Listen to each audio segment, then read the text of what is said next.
جی T V میں مجاہد ولی آپ کو خوش آمدید کرتا ہے، اور آج میرے مہمان ہیں محترم سردار مسعود خان صاحب، کشمیر کے پریزیڈنٹ رہے، امریکہ میں سفیر رہے، سیکرٹری خارجہ رہے، ترجمان رہے، سفارتکاری کے حوالے سے ایک بڑا ایتھنٹک اور محترم نام، اور ہماری ان سے نیاز مندی ہے۔ اسٹوڈیو آ جاتے ہیں، جب کراچی آتے ہیں خوشی ہوتی ہے، ورنہ وہ روایت کم ہوتی جا رہی ہے اور وہ انجوائے بھی نہیں ہوتا۔ شکریہ خان صاحب، خاص طور پہ اس کا جو یہ بھی روایت سے ہٹ کر ہے، میں آپ کا شکریہ ادا کروں اور کوئی نہ کروں۔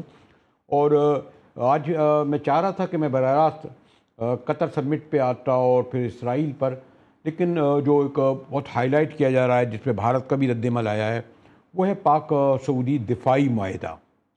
تو اور اس میں بھی یہ کہ کیونکہ ہم ایک ڈیفنس یعنی ہم ایٹمی طاقت بھی ہیں، تو یہ جو معاہدہ ہوا ہے کہ کیا عام طور پر جو ہمارے جہاں جاتے ہیں معاہدے ہوتے ہی ہیں، کچھ غیر معمولی ہے، معمول سے ہٹ کر ہے، پھر بھارتی رد عمل؟ خان صاحب دیکھیے، ایک تو بہت بہت شکریہ ہے، مجھے ہمیشہ آپ سے گفتگو کر کے اطمینان ہوتا ہے، اور آپ بھی سوال بھی بہت ہی اہم۔ تو پہلے سوال کے جواب میں یہ کہوں گا کہ واقعی یہ ایک غیر معمولی پیش رفت ہے۔ اس کی وجہ یہ ہے کہ خلیجی ریاستوں کے ساتھ تو ہمارے اچھے تعلقات ہیں، اور اسٹریٹجک تعلقات ہمارے رہے ہیں سعودی عرب کے ساتھ، یعنی یہ کوئی نقطۂ آغاز نہیں ہے۔ لیکن اس کی اہمیت یہ ہے کہ غزہ میں جو تباہی ہو رہی تھی اکتوبر 7، 2023 سے، اس کا کوئی حل نہیں نکل رہا تھا، اور جو حل نکالنے والے تھے، جو سہولتکار تھے یا ثالث تھے اور امریکہ کے حلیف تھے، ان کے اوپر اسرائیل نے حملہ کر دیا۔ اور اس طریقے سے وہ لوگ جو امن چاہتے تھے، یہ جگبندی چاہتے تھے، ان کو بھی نشانہ بنایا گیا، حالانکہ قطر امریکہ کا بھی ایک قریب ترین حلیف ہے۔ تو اس لیے یہ ایک صورتحال پیدا ہوئی، خلیجی ریاستیں غیر محفوظ ہو گئیں۔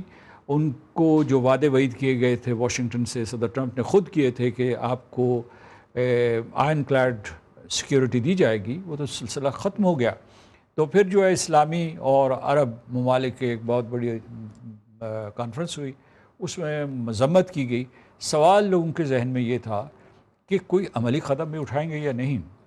تو اس میں ان کی 1980 کی دہائی کی جو میں ان کے پاس ایک تجویز تھی، وہ تھی ایک ڈیفنس شیلڈ کے بارے میں، کہ یہ کوئی مشترکہ دفاعی نظام بنائے، میکینزم بنائے، تاکہ اگر ان کے اوپر حملہ ہو تو یہ اس کا جواب دے سکے۔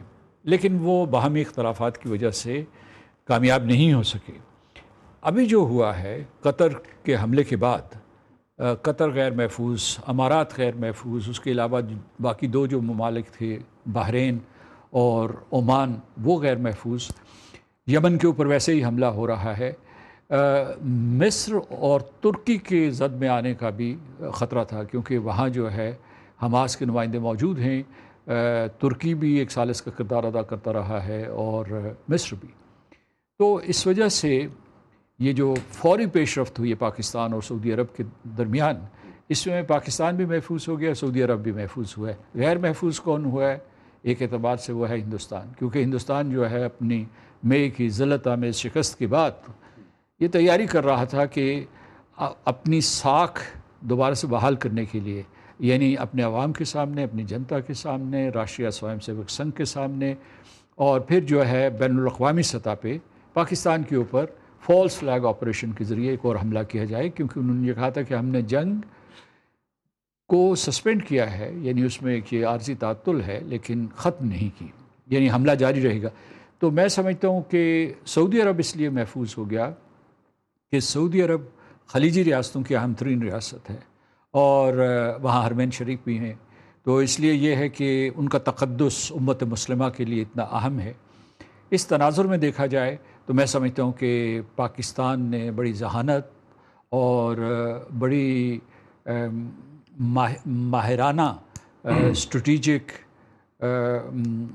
انسائٹ کا مظاہرہ کیا ہے۔ لیکن صاحب آپ کو بھی علم ہے کہ کوئی بھی ملک کا جو استحکام اصل تو معاشی ہوتا ہے، اور خاص طور پہ ٹریڈ ہوتی ہے، اور یہ ہماری بدقسمتی رہی ہے کہ جو ہمارے بہت قریب ترین ملک ہیں، یعنی ان کا انویسٹمنٹ آئے، ان کی ٹریڈ ہو، اور ہم معاشی طور پر اپنے طور پر کھڑے ہوں۔ لیکن ہم جیسے اگر چائنا کو بھی دیکھیں تو اس میں بہت ڈفرینٹ ہے ہماری امپورٹ اور ایکسپورٹ میں. اس کے مقابلے میں جو ہمارا روایتی دشمن ملک ہے چائنا اور انڈیا میں بڑے تجارت بہت ہیں. ابھی انہوں نے بیجنگ اور دہلی کا بھی کھول دی ایئر لائن. اور ممالک میں دیکھیں جو انویسٹمنٹ کے اعتبار سے، اور امریکہ کا تھوڑا سا بہتر ہے ہمارا اس بار سے، بلکہ کہتے ہیں جی امریکہ کا اس کے باوجود کہ ہمارا ٹی ڈی اس سے اچھے نہیں تھے. تو یہ جو ایک سعودی عرب سعودیز ہیں، یا سوائے اس کے کہ ایک بڑی تعداد میں انہوں نے ہمارے لوگوں کو ملازمت دی ہے، لیکن اس میں بھی خیر لوگوں کو شکایتیں ہیں کہ بہت سارے ہزاروں کی تعداد میں لوگ قید میں بھی ہیں. میرا کہنے کا مقصد یہ ہے کہ یہ دفاعی معاہدہ تو ٹھیک ہے، لیکن کیا اس میں ابھی ہم نے جاپان کو دیکھا کہ جاپان گئے تو ہماری بھی چیف منسٹر گئی تھی، لیکن $67 بلین انہوں نے کہا جی ہم انویسٹ کریں گے. تو دیر پا تو اسی وقت ہوتے ہیں یہ تعلقات جب آپ اکنامیکلی اپنے لوگوں کو بھی دے سکیں. ڈیفینس کا ٹھیک ہے، لیکن جو اگر آپ کمپیئر کریں ہمارے ملک میں جو ہماری معیشت ہے، جو ہماری لوگوں کی زندگی ہے یا عام آدمی کی، اس میں فرق نہیں آ رہا. ابھی میں پڑھ رہا تھا کہ 8,000 کروڑ کا مزید ہم نے قرضہ لینا پڑا، ہمیں جو ریکارڈ ہو گیا. جی دیکھیے آپ صحیح کہہ رہے ہیں، لیکن سعودی عرب اور پاکستان کے درمیان معاشی تعلقات ہیں، تجارتی تعلقات ہیں. ہماری بہت ساری چیزیں برآمدات جو ہے سعودی عرب میں جاتی ہیں، ان کے لیے ایک منڈی موجود ہے. اصل میں جو آپ نے سوال اٹھایا ہے کہ برآمدی منڈی پیدا کرنے کے لیے یا برآمدات کو فروغ دینے کے لیے آپ کی صنعت کا مضبوط ہونا ضروری ہے. یعنی آپ کے پاس بیچنے کے لیے چیزیں ہوں گی تو خریدنے والے مل جاتے ہیں.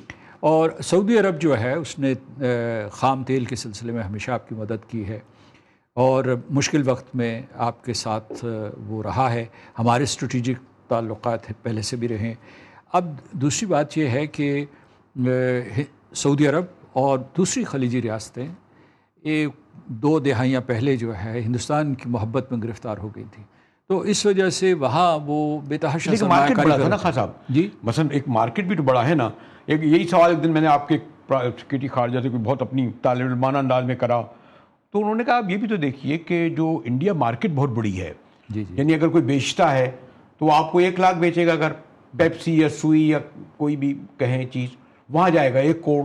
اور وہ کہتے ہیں کہ اصل دوستی اب آج کل جو ہے وہ پولیٹیکل سے زیادہ یہ جو ایرا آیا ہے آئیڈیولوجیکل، جب کولڈ وار کے بعد وہ تو آیا کہ جی آپ ایک دوسرے ٹریڈ کے لیول کا کیا ہے، معاشی استحکام کس حد تک ہم ایک دوسرے کو دے یا لے سکتے ہیں. دیکھیے پاکستان کی مارکیٹ بھی کوئی چھوٹی مارکیٹ نہیں ہے، 25 کروڑ کی ہے. ہندوستان کی طرح جو ہے 1.4 بلین کی جو مجموعی آبادی ہے. لیکن ہمارا یہ انتباہ ہوتا تھا ان کو، جو سعودی عرب کو اور دوسری خلیجی ریاستوں کو، کہ دیکھیں وہ مسلمان اقلیت کے ساتھ کیا کر رہے ہیں. وہ تقریباً 20 کروڑ کے قریب لوگ ہیں. اس کے علاوہ جو ہے کشمیر میں کتنا ظلم و ستم کیا جا رہا ہے. ہندوستانی افواج نے ان کے ارد گرد ناکہ بندی کی ہوئی ہے اور ان کی زندگی اجیرن کی ہوئی ہے. تو اس کا مطلب یہ اقدار، اسلامی اقدار، امت مسلمہ جس کی ہم بات کرتے ہیں، تو یہ بھی ترجیحات میں شامل ہونی چاہیے. یہ جو مغربی ممالک ہیں جس کو آپ نارتھ اٹلانٹک الائنس کہتے ہیں، جس کے لیے نیٹو بنا ہے، جس کے بعد ایک اعتبار سے یورپین یونین بنی ہے، تو یہ کیوں بنی ہے؟ وہ کہتے ہیں کہ ہم اپنی باہمی اقدار، مشترکہ اقدار ہیں اس کی وجہ سے کر رہے ہیں. تو اسلام ہمارا ایمان بھی ہے، دین بھی ہے اور قدر مشترک بھی ہے اسلامی ممالک کے لیے. اور اگر یہ تتر بتر ہوں گے، بکھرے ہوئے ہوں گے، تو یہ اپنا دفاع نہیں کر سکیں گے. یہ ان میں سے ہر ملک اپنے آپ کو محفوظ سمجھے گا کہ آج غزہ ہے، غزہ میں ہوگا، میں محفوظ ہوں. لیکن میں سمجھتا ہوں کہ اس اعتبار سے بعض معیشتیں جو ہے مشرق وسطیٰ میں بہت مضبوط ہیں، لیکن کیا وہ دفاع کر پائے؟ آپ کہہ رہے تھے نا کہ اس کا معیشت کے ساتھ تعلق ہے. تو اس وقت جو امیر ترین ممالک ہیں اسلامی دنیا میں، کمزور ہو گئے ہیں. جی ہتھیار کے طور پر یا عسکری طور پر انتہائی کمزور. تو اس کے لیے اس میں توازن برقرار رکھنا پڑتا ہے کہ آپ جو ہے معاشی خوشحالی کے لیے کوشش کریں اور آپ کے عسکری مسل بھی مضبوط ہونے چاہیے. یہاں میں تھوڑا سا ایک اضافہ یہ کرنا چاہتا ہوں کہ جو ہمارا یہ معاہدہ ہوا ہے، یہ سوجھ بوجھ جس کا آپ ذکر کر رہے ہیں، خود جو سعودی عرب کے منصوبہ ساز اور ہمارے قائدین ان کے درمیان بھی ہوگا کہ وہ سعودی عرب پاکستان میں سرمایہ کاری بڑھائے گا. اور میں سمجھتا ہوں کہ سعودی عرب میں جو اس وقت ایک معاشی انقلاب آ رہا ہے، معاشی اور ٹیکنالوجیکل انقلاب آ رہا ہے، اس میں پاکستان کی شرکت بڑھ جائے گی. پہلے جو ہے ہمارے مزدور جاتے تھے. اگر میں یہاں اس لیے آنا چاہتا ہوں کہ مجھے یہ لگا کہ جو فوری طور پر اس وقت ہوا کہ جب قطر پہ حملہ ہوا، اور قطر جو اب سب سے بڑا امریکی اڈا، سب سے زیادہ امریکی فوج، پھر قطر نے جو ہے کتنا بڑا انویسٹمنٹ امریکہ میں کرا، اس کے باوجود سے پتہ چلا کہ میں تو سب سے زیادہ غیر محفوظ ہوں. اسرائیل نے آیا اور آ کے آپ کے وہاں آپ کے مہمانوں کو مارا، اور غالباً اگر قطر کے بعد اگر اسرائیل سے یہ توقع بطئی طور پر ہم نہ کریں کہ وہ خانہ کعبہ کا خیال کرے گا یا سعودی عرب کا خیال کرے گا، کیونکہ آخری ٹارگٹ تو اس کا سعودی عرب ہے جو سب سے بڑا ملک ہے، مالی اعتبار سے سب سے زیادہ کلوز امریکہ کا ہے. تو شاید اس سے یہ ایک میرے خیال ہے آپ نہیں سمجھتے کہ ایک نئی صف بندی ہوگی مڈل ایسٹ میں، مشرق وسطیٰ میں اور عرب ممالک میں، اور امریکہ کو بھی یہ پیغام جائے گا کہ جو آپ یہ جو سب پورا آپ پہ ڈیپینڈ کر رہے تھے، اس میں اگر پاکستان ہے تو تھوڑا بہت چائنا بھی ہے، تو کچھ اسے لگے کہ کچھ ڈائریکشن. دیکھیے آپ نے اہم نکات اٹھائے. میں اس میں یہ کہنا چاہتا ہوں کہ دیکھیں یہ جو بلاک ہے، یا یہ بلاک ابھی نہیں کہہ سکتے، یہ جو نیوکلیس ہم نے بنایا سعودی عرب اور پاکستان کے درمیان، اسے امریکہ سے متصادم نہیں ہونا چاہیے، کیونکہ دونوں امریکہ کے حلیف ہیں اور ہمارے لیے کئی دروازے مئی 2025 کی جنگ کے بعد کھلے ہیں، اور ہمارے جو ہے معاشی اور دفاعی. لیکن ہمارا ایٹم بم خطرہ تو ہمیشہ امریکہ کے لیے رہا ہے. نہیں، اور یہ انڈیا، ہم جو محفوظ رہے انڈیا کے مقابلے میں اس لیے کہ ہم ایٹمی پاور ہیں. یہ بات صحیح ہے، لیکن ہم امریکہ کے لیے کبھی بھی خطرہ نہیں رہے. ہندوستان یہ پروپیگنڈا کرتا ہے اور واشنگٹن میں سرگوشیاں کرتا ہے ان کے کانوں میں کہ پاکستان ایک انٹر کانٹیننٹل بیلسٹک میسائل بنا رہا ہے، اس کی جو رینج ہے وہ کانٹیننٹل یونائٹڈ اسٹیٹس تک پہنچ سکتی ہے. ان کہانیوں میں کوئی صداقت نہیں ہے. لیکن سعودی عرب بھی جو ہے امریکہ کے اوپر انحصار کرتا ہے، ہم بھی کرتے ہیں، لیکن ہم ان کے ساتھ تعلقات چاہتے ہیں، لیکن اپنے دفاع کا بھی کوئی انتظام ضرور ہونا چاہیے. اور لوگ جو ہے دفاع جو ہے اس کو ڈیورسیفائی کرتے ہیں. دیکھیے جو 9/11 کے بعد جو خلیجی ریاستیں ہیں، بالخصوص سعودی عرب نے روس کے ساتھ تعلقات بڑھائے، ہندوستان کے ساتھ تعلقات بڑھائے. آپ کہہ رہے تھے کہ ایک معاشی عنصر ہے، لیکن اس کے ساتھ ساتھ ایک دفاعی عنصر بھی تھا کہ اگر آپ صرف امریکہ سے بندھے ہوئے ہیں تو کل کلاں کسی وقت جو ہے ان کے اوپر کوئی حملہ ہوتا ہے یا کوئی کسی قسم کے جارحیت ہوتی ہے تو کچھ نہ کچھ تو ان کے اور دوسرے حلیف بھی ہونے چاہیے. تو اس میں یہ سوچ بھی تھی. لیکن اس مرتبہ یہ ہے کہ ہمارے لیے ایک اور مجبوری تھی. ہمارے لیے کیا امپیریٹو تھا؟ ایک تو یہ ہے کہ نتنیاہو نے ہمارا نام لیا معاندانہ انداز میں، اور ایک ایسے فرضی ضمن میں لیا کہ اسے نہیں لینا چاہیے تھا. ایک مرتبہ اگر وہ کہتے کہ جی اس نے غلطی کر دی تو دوبارہ دہرایا.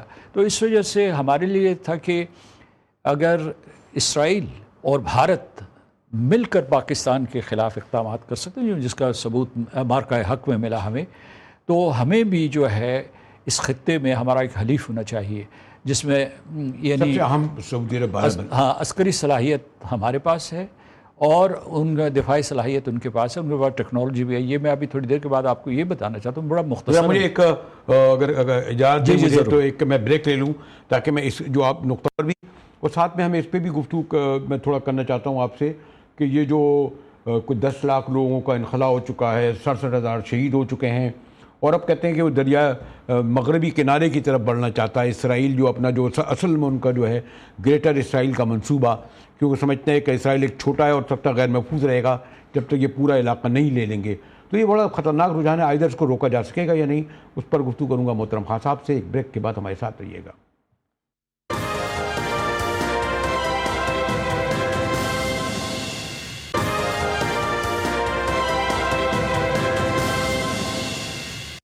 میں ایک بار پھر آپ کو خوش آمدید کرتا ہوں، اور بریک کے دوران بھی خان صاحب سے ہمارے محترم یہی گفتگو ہو رہی تھی، بلکہ زیادہ، لیکن وقت کا بجائے اب آپ کو میں نے انٹرپٹ کیا تھا خان صاحب سعودی عرب اور امریکن ریلیشن کے حوالے سے.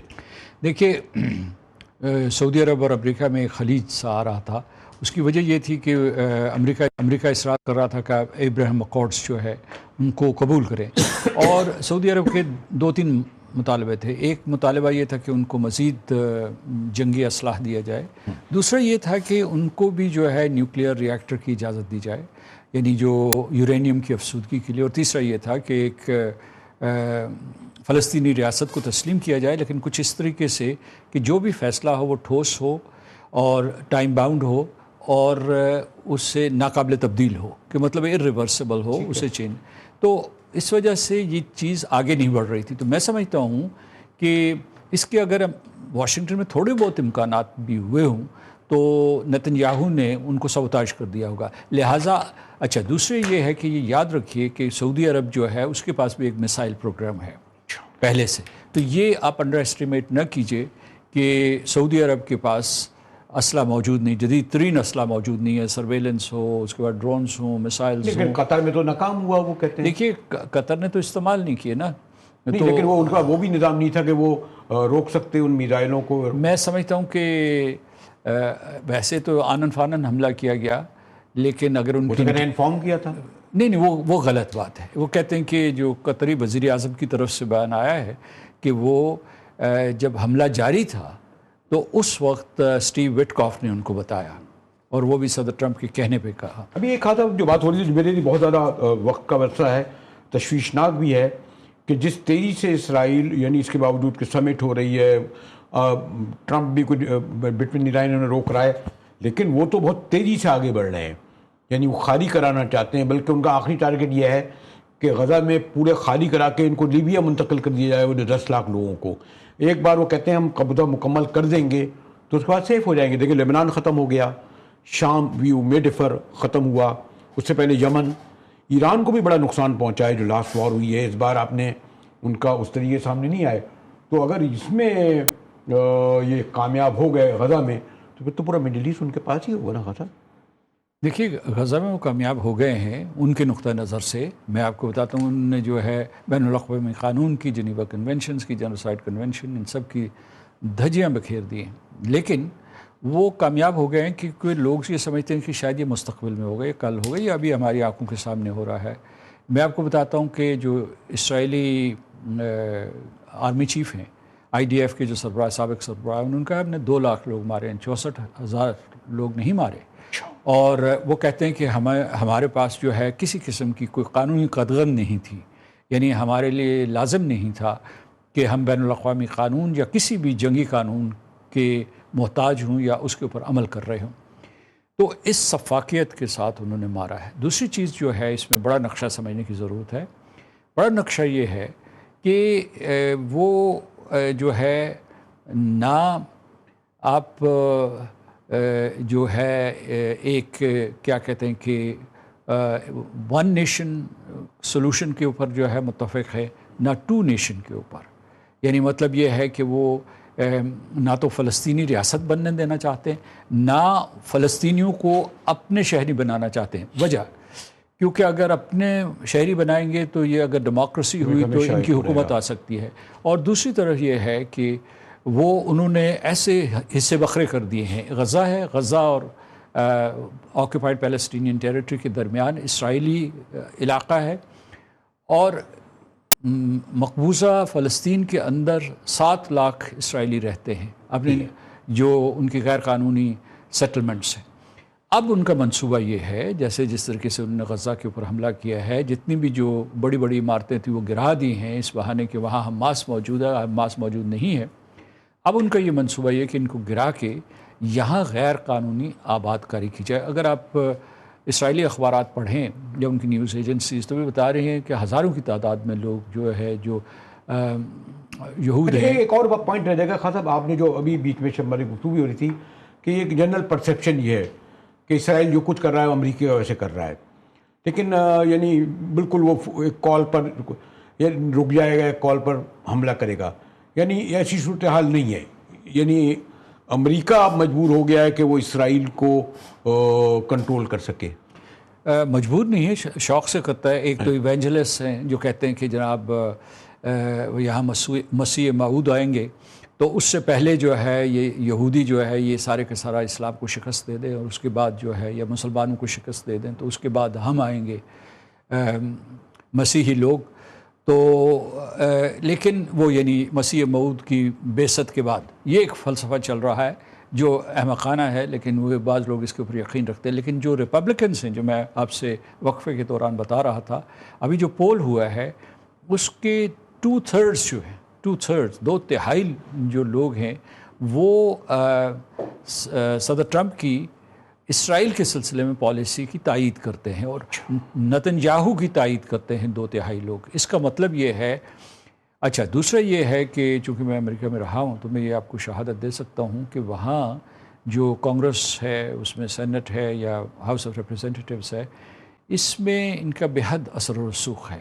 اور اس کے بعد انتظامیہ میں جو ان کی ایڈمنسٹریشن ہے، اس کے بعد جو ہے جتنے بھی حساس ادارے ہیں، جو تھنک ٹینکس ہیں، فکری جو ادارے ہیں، یا اس کے علاوہ ان سب میں ان کا اتنا اثر و رسوخ ہے کہ ان کے سب لوگ جو ہے ان سے پوچھے بغیر مشرق وسطیٰ کے سلسلے میں کوئی پالیسی اختیار نہیں کر سکتے. ایک مجھے ایک اور بریک کی طرف جانا، اور پھر میں چاہوں گا بہت اسپیسیفکلی یہ معلوم کرنا چاہوں گا، اتنا کم وقت ہوگا، کہ کیا اس وقت جو معاہدہ ہوا ہے پاکستان کا سعودی عرب کا، امپیکٹ ایسا آئے گا کہ جو اسرائیل کے ایگریشن ہے رک سکے، اور یا پھر یہ جواب دیں گے اگر بالکل خاتمہ کرنا ہی چاہتے ہیں، قبضہ ہی کرنا چاہتے ہیں اسرائیل. اس پر گفتگو کروں گا میں ایک بریک کے بعد. جیسے میں نے کہا ذرا وقت کم ہے. I just want to conclude after the break.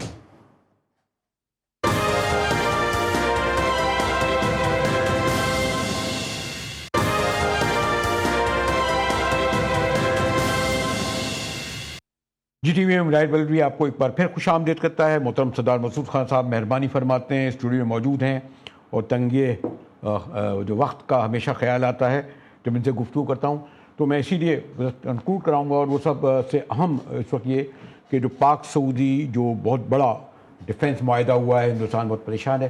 اب اس کا ادھر یہاں کتنا اثر پڑے گا؟ خلیجی ممالک پر، مڈل ایسٹ پر، مسلم ممالک پر؟ سب پہ اثر پڑے گا. ہندوستان کا میں پہلے ذکر کر چکا ہوں، لیکن یہ ہے کہ ایک اس میں یہ ہوا ہے کہ پاکستان امت مسلمہ کی واحد نیوکلیئر ریاست ہے، اور وہ اسرائیل کے سامنے کھڑی ہو گئی ہے. کیونکہ اگر سعودی عرب کو اسرائیل سے خطرہ ہے تو سعودی عرب اور پاکستان ایک ہو گئے، تو مشرق اور مغرب دونوں طرف پیغام گیا ہے خطے میں، اور اس کی بازگشت جو ہے واشنگٹن میں بھی سنائی دے رہی ہے.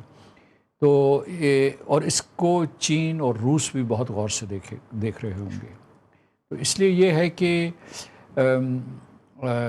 پاکستان بھی، اگرچہ یہ مسلمان ممالک جو تھے ہمیشہ پاکستان کے ساتھ ہمدردی رکھتے ہیں عوامی سطح پہ، لیکن ہمارا کوئی ایسا معاہدہ نہیں تھا جو ایسا ٹھوس معاہدہ ہو. تو وہ معاہدہ آیا ہے اور اس کے اثرات ہوں گے. شاید یہ بھی سبب ہو کہ سعودی جو ہے وہ اس طرح وار سے بھی ذرا گریز کرتے ہیں، اور ان کا ڈیفینس یعنی ان کی کبھی فوج، بلکہ میں سمجھتا ہوں غالباً اس پورے ایریا میں شاید مصر میں ہے اسٹرانگ آرمی رہی، شاید ان ممالک میں شاید مشرق میں کوئی اسٹرانگ آرمی یا شام کی ہو کبھی. خان صاحب اس طرح ہے؟ آپ تاریخ سے واقف ہیں، لیکن یہ ہے کہ مصر نے بڑے عرصے سے کوئی جنگ نہیں لڑی، اور وہ امریکہ کی تابع قوت ہے. اچھا، لہٰذا جو امریکہ کہتا ہے اسے وہ کرتا ہے. امریکہ اگر منع کر دے تو وہ نہیں کچھ کر سکتا. مثال کے طور پر بڑے عرصے سے یہ مطالبہ کر رہا تھا کہ اگر اسرائیل کے پاس جوہری ہتھیار ہے تو ہمیں بھی یہ استعداد حاصل کرنی چاہیے، لیکن امریکہ اس کے لیے آمادہ نہیں تھا. تو اس میں دوسرا یہ ہے کہ یہ جو ساری کی ساری خلیجی ریاستیں ہیں، وہ جیسے ہم نے پہلے بھی بات کی، وہ ساری غیر محفوظ ہو گئی تھیں. تو اس میں صرف سعودی عرب نہیں تھا، اور اس وجہ سے سعودی عرب کے بارے میں آپ نے کہا نا کہ وہ جنگ نہیں چاہتا. کوئی بھی جنگ نہیں چاہتا. لوگ چاہتے ہیں کہ معیشت پھلے پھولے، عوام کا معیار زندگی بلند ہو، اور ہر ملک جو ہے وہ قطر اور امارات اور سعودی عرب کی طرف ہو جائے. لیکن دنیا میں بہشت پیدا کر دیتے ہیں وہ جس قسم کے جو وہ ٹیکنالوجیکل ٹرانسفارمیشن کر رہے ہیں، جس قسم کے وہ قصبے بنا رہے ہیں، شہر بنا رہے ہیں، جس قسم کے ہائی رائز بلڈنگز وہاں بن رہی ہیں. تو وہ نقشہ بدل دیں گے وہاں. مطلب ہے کہ آپ دیکھیں گے کہ کچھ عرصے کے بعد آپ جب جائیں گے سعودی عرب میں تو وہ ہر طرف ہریالی ہی ہریالی ہوگی، ایک وہاں گرین ریولوشن ہوگا. تو کوئی بھی جنگ نہیں چاہتا، لیکن آپ کے پاس جو سرزمین ہے اس کے دفاع کا بھی انتظام بہت ضروری ہوتا ہے. اس لیے بامر مجبوری سعودی عرب نے پاکستان کے ساتھ الحاق کیا ہے. الحاق تو نہیں کہہ سکتے، معاہدہ کیا ہے. تو یعنی اس وجہ یہ بھی تو ہے نا کہ اسرائیل کے ذریعے وہ انہیں ڈکٹیٹ بھی تو کرتا ہے نا کہ آپ ذرا ٹھیک رہیے، ورنہ ہم اس کو، جیسے وہ جو کہتے ہیں نا، انہوں نے ایک لحاظ سے اپنا وہ رکھا ہوا ہے تھا. تو یہ ایک غالباً یہ معاہدہ کہیں روکے گا اسرائیل، امریکہ کو بھی، کہ اسرائیل کو روکے کہ اس حد تک نہ جائے کہ وہ سعودی عرب پہ بھی آ جائے. اب یہ تو کیا سرائی ہے. دیکھیے امریکہ جو ہے اور صدر ٹرمپ دونوں اس وقت جو ہے انپریڈکٹیبل ہے. ہمیں یہی نہیں معلوم کہ وہ کیا کرنے والے ہیں اور اس ڈیولپمنٹ کو وہ کس طریقے سے دیکھیں گے. ابھی جنرل اسمبلی کا اجلاس ہوگا, اس میں ہمارا وفد بھی ہوگا, امریکہ کا وفد بھی ہوگا. ہو سکتا ہے کہ ہمارے قائدین کی ملاقات ہو, تو اس وقت ہمیں صحیح رد عمل کا اندازہ ہوگا. ابھی جو ہے سفارتی ذرائع سے کچھ رد عمل کا اظہار ہو جائے. لیکن ایک چیز جو میں آپ کو بتانا چاہتا ہوں وچ از ویری امپورٹنٹ, کہ خلیجی ریاستوں کی اور بالخصوص سعودی عرب کی اولین ترجیح یہ ہے کہ کسی قسم کی جنگ نہ ہو. کیونکہ اگر اسرائیل کا میسائل یہاں آتا ہے اور یہاں سے واپسی میسائل جاتا ہے, تو یہ جو رونق ہے فرض کیجئے کہ آپ کو دبئی میں نظر آتی ہے, اس کے دوحہ میں نظر آتی ہے, تو یہ تو ختم ہو جائے گی. کیونکہ کسی بھی جنگی زون میں, جنگ کی زون میں معیشت نہیں پھل پھول سکتی. اور یہ اس میں سے سعودی عرب کا تو رقبہ بھی زیادہ ہے, آبادی بھی زیادہ ہے, وہ کسی حملے کو جذب بھی کر سکتا ہے. یعنی مطلب جس طریقے سے ایران نے جذب کیے تھے. لیکن یہ جو چھوٹی چھوٹی ریاستیں ہیں, یہ بے شک ان کے اوپر جو دوحہ میں سب سے بڑا امریکی اڈا ہو, لیکن وہ ان کے لیے کوئی دفاعی فصیل نہیں ہے. لائک دبئی یا دبئی, یہ جو ہے نا, یہ ان کے چھوٹی چھوٹی ریاستیں ہیں. تو اس لیے ان کے لیے یہ ہے کہ سٹیٹس کو جو ہے, لیکن اس میں یہ بھی تو ہو رہا ہے, میں الگ کبھی گفتگو کروں گا تفصیل سے, کہ ایون یہ تو اگر یہ جنگ نہیں چھڑتی تو یو اے ای تو سفارتی تعلقات کر ہی چکا تھا, ٹریڈ بھی بڑھ گئی تھی, لوگ کہہ رہے تھے سعودی عرب بھی جا رہا تھا, تو آہستہ آہستہ تو یہ اس کی طرف جا رہے تھے نا. خان صاحب اور چلے گئے تھے اصل میں. بلکہ یہ ہے کہ میں عام طور پہ یہ کہا کرتا تھا, جو ہمارے ساتھی سفیر تھے, کہ ہم ساری زندگی آپ کے کہنے پہ یہ جنگ لڑتے رہے فلسطین کے لیے, اور آپ کچھ ایسے قدم اٹھا رہے ہیں جس سے فلسطین ہی یتیم ہو جائے گا, بلکہ ہو سکتا ہے کہ دنیا کے نقشے سے مٹ جائے. جو نتنیاہو اور اس کے ساتھی جو انتہا پسند کابینہ کے ارکان ہیں, وہ یہ کہتے ہیں کہ کیا فلسطین کر رہے ہو, یہ عرب ہیں, تو سعودی عرب میں جگہ ہے, شام میں جگہ ہے, وہاں چلے جائیں جی, اور اس کے بعد مصر چلے جائیں. ٹھیک, تو وہ یہ کہہ رہے ہیں کہ یہ ہماری زمین ہے.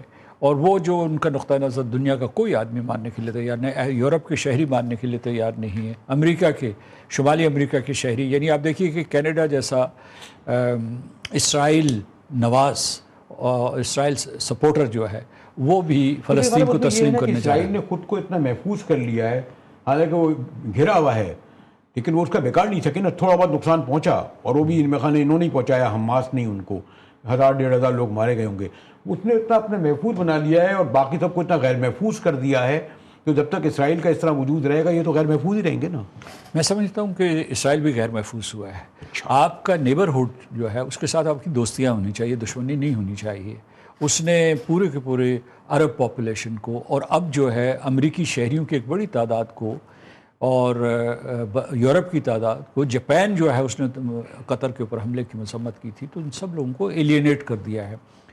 چونکہ امریکہ سپر پاور ہے اور اس وقت جو موجودہ عالمی نظام ہے اس کا سربراہ امریکہ ہے. جو اگر میں آخری اگر بہت ہی جو ہمارے ایک لفظ ڈیفائن وہ کہتا ہے, کیا یہ والا جو اس وقت جنگ جاری ہے یہ کوئی ایک فیصلہ کن مرحلے میں ہے, اور یہ مستقبل کا فیصلہ کرے گی, اور بہت زیادہ وقت نہیں لگے گا, جلد یا بدیر؟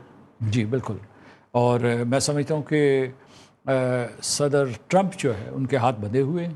وہ اور نتنیاہو کو ان کی آشیرواد ہے.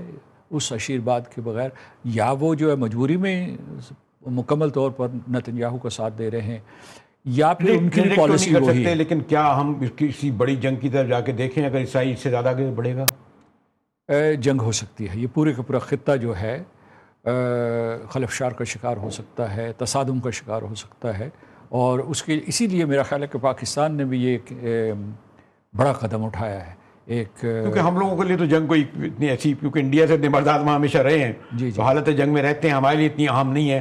لیکن آپ نے جیسا کہ کہا کہ یہ قطر اور یو اے ای جو پرسکون ملک ہے, اور انہوں نے زندگی ان لوگوں نے کوئی وار دیکھی نہیں ہے, تو ان کے لیے یہ بہت بڑا خطرہ ہے, اور غالباً شاید اسی لیے شاید یہ کوئی بڑا قدم اٹھائیں. ہاں صاحب شکریہ. میرا تو پہلے میں ہمیشہ کہا کرتا تھا کہ پرانے پولیٹیشین سے, چاہے میں یو ڈفر, بھٹو صاحب ہوئے, ولی خان ہوئے, بزنجو صاحب ہوئے وغیرہ سیاستداں, تو آپ کہتے ہیں بڑا ان سے گفتگو کر کے انجوائے کیا کرتے تھے ہم.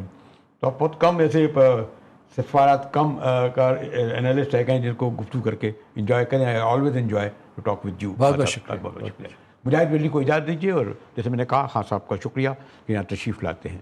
شکریہ.